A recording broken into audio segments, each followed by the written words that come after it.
Some major changes are coming to the Clark County School District. A panel of Nevada lawmakers unanimously approved an ambitious plan to totally reorganize the district. Still a lot of work before the changes take effect at the beginning of the next school year at all 357 schools.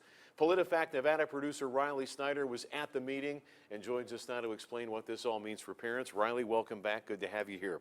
Let's start out now. Just give us a look at the timeline when this is all going to happen. Obviously, the deadline is next school year to get it done. Yeah, so lawmakers actually went ahead of what they were supposed to do. They had another year, but they wanted to accelerate this. They didn't want this to get railroaded or changed during the next legislative session. So this will take effect next school year, the 2017-2018 school year. The legislature, this commission that passed it, can make changes in the interim if there's anything that pops up, but for the most part, this is going forward. So it's going forward and it's going to be permanent. So it's not going to be permanent. That's an important thing to remember. This isn't a law that they passed. This is a regulation. So this commission, this 12-member body of lawmakers can go back and make changes.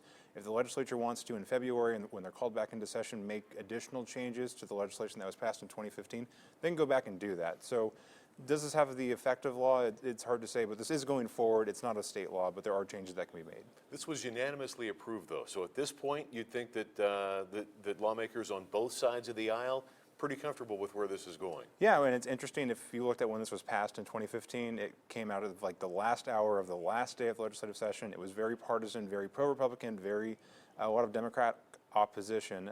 But at this point, Republicans and Democrats have come together. They've like worked out a compromise here, so they're both supporting it going forward. So everybody's going to be comfortable. That's what they think. Hopefully now we'll see if the parents can get comfortable with the ideas. Yeah, lots of changes coming in the next year. Thanks, Riley.